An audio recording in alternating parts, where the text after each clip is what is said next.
చెప్పి దాని నుంచి ఏదో కిక్ బ్యాక్స్ ఆశిస్తూ మరి పూర్తిగా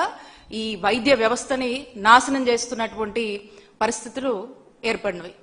మరి దీంట్లో ఈ మెడికల్ కాలేజ్ మనం ఇప్పటికే చూసాము. చాలా మంది కొంతకాలంగా ఈ చంద్రబాబు నాయుడు గారు ఈ పీపీపీ అని చెప్పి ప్రైవేటైజేషన్ అని చెప్పి ఎప్పుడైతే ఈ మెడికల్ కాలేజ్ ని ప్రైవేటైజేషన్ చేయాలనేటువంటి ఆలోచనకు శ్రీకారం చుట్టారో అప్పటి నుంచి కూడా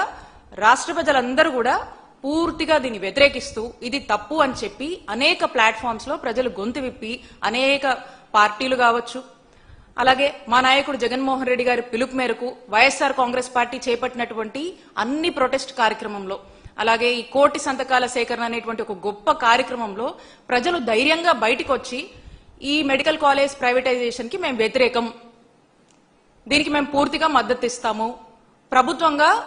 చంద్రబాబు నాయుడు గారు ప్రభుత్వం చేయాల్సినటువంటి బాధ్యత నుంచి పక్కకు తప్పుకొని ఈ రోజు ప్రజల్ని మోసం చేస్తామంటే మేమెందుకు కోరుకుంటాము. ప్రతి పేదవాడు మధ్యతరగతి వాడు వారి యొక్క ఆవేదనని సంతకం రూపంలో మరి చేసి దీనికి ఎంత దూరమైనా పోరాడతాము, వైఎస్ఆర్ కాంగ్రెస్ పార్టీకి మద్దతుగా ఉంటామని చెప్పి, అలాగే ఎవరు కూడా దీన్ని వ్యతిరేకిస్తూ ఏ కార్యక్రమం తలపెట్టినా కూడా ప్రజలు పెద్ద ఎత్తున కూడా మద్దతు ఇస్తున్నటువంటి పరిస్థితి మనం చూస్తా ఉన్నాము. మరి ఇంత జరుగుతున్నా కూడా కనీసం ఇంత కూడా చంద్రబాబు నాయుడు గారు పట్టించుకోకుండా,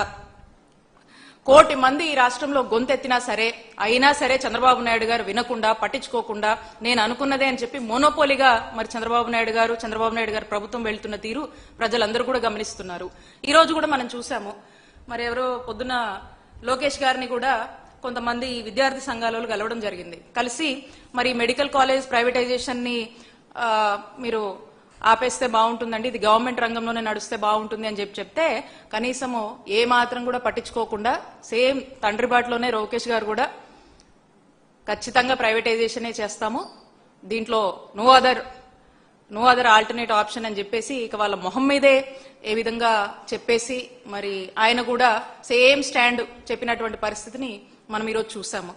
ఈ విధంగా వీళ్ళు ఏ మాత్రం కూడా ఈ యొక్క ఆలోచన నుంచి బ్యాకౌట్ అవడం గాని, ఎక్కడో మరి ఎందుకో గాని రాష్ట్ర ప్రజలందరూ కూడా వ్యతిరేకిస్తున్నా కూడా దీని నుంచి రాలేకపోతున్నారు. వాళ్ళ యొక్క ప్రైవేటైజేషన్ పద్ధతికే పీపీపీకే మరి వాళ్ళు స్టాండ్ అవుతూ, అలానే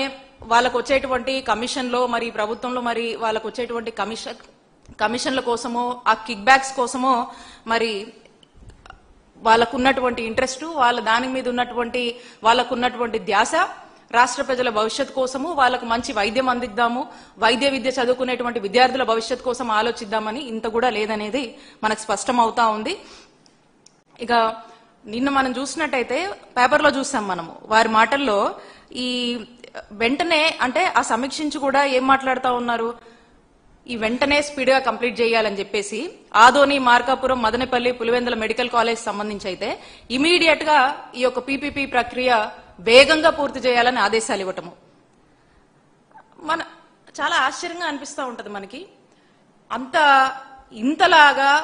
మా నాయకుడు జగన్మోహన్ రెడ్డి గారు అంటే ఈ రాష్ట్రంలో ఒక 17 గవర్నమెంట్ మెడికల్ కాలేజ్ తీసుకురావాలి,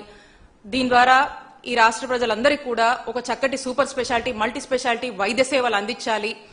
సుమారు 8,500 కోట్లు ఖర్చు చేస్తూ అన్ని ప్రాంతాల్లో కూడా ఒక 50 ఎకరాలు ఓ కాలేజ్కి కేటాయిస్తూ దానికి కావాల్సినటువంటి ఫండ్స్ అంటే సుమారు ఒక కాలేజ్కి 500 కోట్లు ఖర్చు అవుతుంటే ఆ నిధులు కూడా నాబార్డ్ నుంచో ఇంకా వేరే ఫండ్స్ సిఎస్ఎస్ నుంచో గవర్నమెంట్ ఆఫ్ ఇండియా నుంచో అవన్నీ ఫండ్స్ కూడా జాగ్రత్తగా టైఅప్ చేసి నిధులన్నీ కూడా టైఅప్ చేసి భూసేకరణ చేసి అన్ని రకాలుగా కూడా అన్ని విధాలుగా కూడా ఆ ప్రైమ్ ఏరియాస్ లో అన్ని విధాలుగా ఇన్ఫ్రాస్ట్రక్చర్ కూడా అక్కడ సమకూర్చి ఆ ప్రాంత ప్రజలకు చక్కటి వైద్య సేవలు అందించాలనే ఒక గొప్ప ఆలోచనతో ముందుకెళ్లి దాంట్లో భాగంగా ఒక 5 కాలేజ్ మేము ప్రారంభించి ఇంకొక 2 కూడా ప్రారంభించే దశకు తీసుకొచ్చి ఇంకా మిగతా 10 కాలేజ్ సంబంధించినటువంటి ఇన్ఫ్రాస్ట్రక్చర్ ని కొంత మేము లే చేసి వీళ్ళు ఇంకొక 5 చంద్రబాబు నాయుడు గారి ప్రభుత్వం ఇంకొక 5,000 కోట్లు కనుక ఖర్చు చేస్తే ఇవన్నీ కూడా పూర్తయి చక్కటి వైద్య సేవలు ఈ రాష్ట్ర ప్రజలకు అందించవచ్చు. అలాగే వైద్య విద్య చదువుకునేటువంటి విద్యార్థులకు కూడా ఎంతో మేలు జరుగుతుంది. మనకు చక్కగా మరి ప్రతి సంవత్సరం కూడా ఇక్కడ ఉన్నటువంటి పిల్లలు చక్కటి డాక్టర్ చదువులు చదువుకోవచ్చు అని చెప్పేసి కనీస ఆలోచన కూడా చేయకుండా పేద మధ్య తరగతి సంబంధించినటువంటి ప్రజలకు వాళ్లకు మనం వైద్య సేవలు అందించకపోయినా